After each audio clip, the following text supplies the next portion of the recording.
Hey guys, so now that we have our Superman established, it's natural that the main topic of conversation in the DC world has been the rest of the Trinity. And this has been a heated discussion, but it's kind of amped up over the last few weeks and few months as the casting is pretty much going to happen this year or anytime soon. Obviously, being the most popular female and male superhero in history, people have extremely strong opinions. How to introduce them, what their supporting characters should be, what creative teams, what their costumes should look like, what their villains should be, and most importantly, who should play them. So, in this video, I'll go over my thoughts on Wonder Woman and settle it once and for all because, as you know, my opinion is the supremely correct opinion. If you enjoyed this video at all while watching, make sure to subscribe and hit that like button and stay tuned for the Batman video that comes out in a few days. So let's get into it. She was named as one of the 4 pillars of the DCU according to David Zaslav, the head of Warner Bros., even though in the initial slate of Phase 1 of the DCU there was no mainline Wonder Woman movie announced, even though Superman and Batman films were. After a year of justifiable rioting by Wonder Woman fans and just comic fans as to why she isn't getting the live action treatment, in June of last year an exclusive came out saying that James Gunn is apparently fast-tracking a Wonder Woman script written by Anna Nuguera, who wrote the script for the upcoming Supergirl film.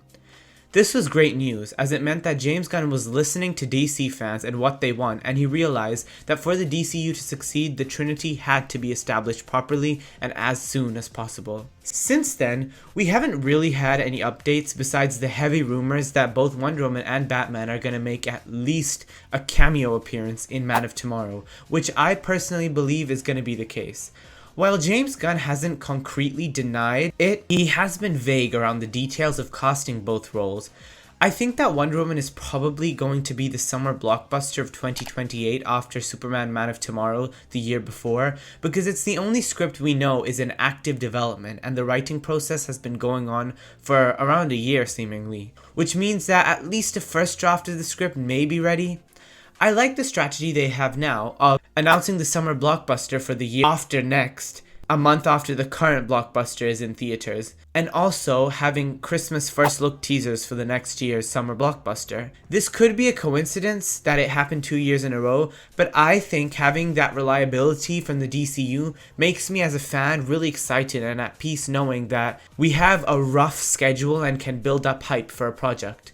So what do I mean by all this? Because you might be confused what I'm talking about. Comic-Con happens late in July, coincidentally 1 month after Supergirl opens, which was around about the time that Man of Tomorrow was announced after Superman opened. And since it's been a minute since DC had a proper panel or showcase in some way, I'm expecting a Wonder Woman film official announcement with the summer 2028 release date and a director, as well as who will be cast in the role during Comic-Con. Then we can expect a Man of Tomorrow teaser in December 2026 at the end of this year, and one for Wonder Woman hopefully next December in 2027. I think the dates work perfectly, as they wouldn't want to cast Wonder Woman before Supergirl comes out to draw attention from the current DC female powerhouse with the big blockbuster coming out in the summer. As for the casting itself, I think that if it comes out in 2028, the casting is likely to be done before the end of the year, so the actress can reasonably be cast by Comic-Con and film a quick cameo during the Man of Tomorrow reshoots or even the primary production schedule. As for the treatment of the character, I want her to be fully established already, like how it was with Superman. We can jump straight into the action with her fully established as Diana of Themyscira. We can have flashbacks to her origin, which I would prefer the Clay origin to differentiate it from the DCEU Zeus daughter origin, but I don't mind either way.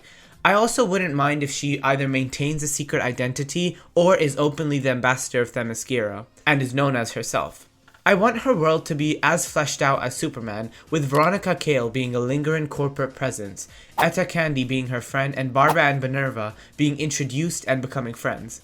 I like the Roman skirt that she had since the Snyder era, and I get the affinity to her old spandex look, but I think having her run around in star-spangled underwear essentially, I personally don't want that.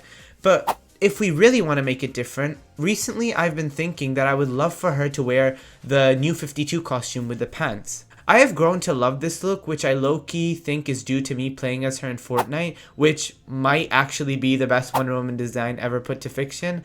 But yeah, I would love for her to wear the pants even for just a sequence in the film. It'll sell toys and that's all they care about. But I love multiple variations of a costume in a movie, so I would really be excited for that. Now for the fan casting. Let's get into this mess. Let's get the Nothing Burger TV actresses out of the way, like Jessica Green and Frida Gustafsson. I probably butchered that. Nothing against them, they look like Wonder Woman, I guess, but they just give off TV, B-list, cable actresses, and I just don't want that for our big blockbuster pillar of DC. They kind of give off CW vibes, and they're working actresses, which I would want a fresher face. Same kind of goes with Ana de Armas, Alexandra Daddario, and Isa Gonzalez. These are kind of the tired options to me. They are fan cast for every female role ever, and I think all three of them can almost kind of act, I guess, and are B-level movie actresses at best.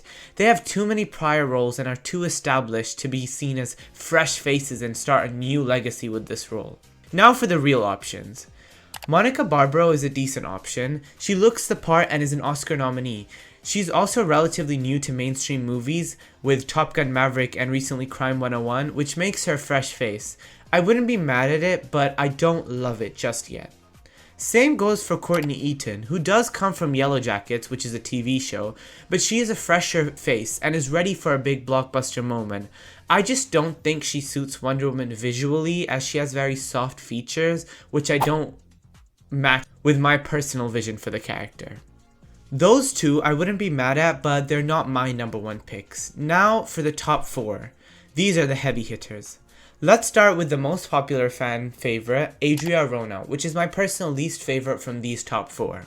Her acting is good. I think she fits the role well, but I just don't get that charisma and gravitas from her. She seems nice, but I don't think she could bring the grandeur and the strength to the role that I think the other actresses on this list could bring. Also, it doesn't help that she's a Razzie winner for Worst Supporting Actress. That doesn't really bode the best for her acting ability. And there's just something about her vibes, I guess, that I don't like. But I see how she could be a good Wonder Woman based on her performance in Andor, and she is a growing name that is ready for a blockbuster blow-up. So I wouldn't be mad, but I just think I don't want another Wonder Woman that can't act, and I don't think she has the strength that you would need for Wonder Woman. Next, I have Melissa Barrera, who's another popular one. She stands for what she believes in and what is right. She's outspoken, and that's literally Wonder Woman herself. And this one quote from this article from her really convinces me that she gets the essence of the character, which is the most important quality I want in an actress who's taking on this role. So that's what places her very highly on my rankings, besides the fact that I just like her as a person. It helps that in Scream 6, not only did her acting vastly improve, but with the long black hair and the slightly muscular build, she gave heavy Wonder Woman vibe.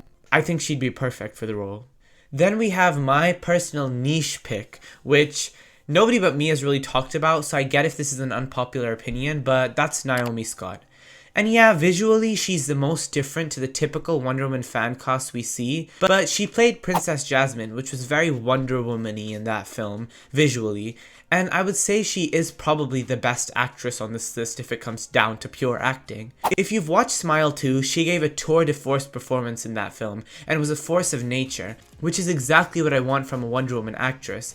It helps that she can sing. I don't know why, but I, in my mind, sort of envision a Wonder Woman that can sing. I don't know if that's weird, but yeah. She can act, she can do action, she's coming off of $1 billion blockbuster Aladdin and a commercial and critically acclaimed Smile 2, which she gave the performance of her life in. I think she's perfect, and she also has this natural, charming aspect to her, which I think comes from being a Disney Channel kid, and it helps with the whole Wonder Woman persona. Then we have my number 1, which I had to be realistic here, that's why the 2 before weren't number 1s, but we have Sarah Pigeon. I have officially been won over because of the new love story show on FX, which also teases my next video about Batman. If you know, you know.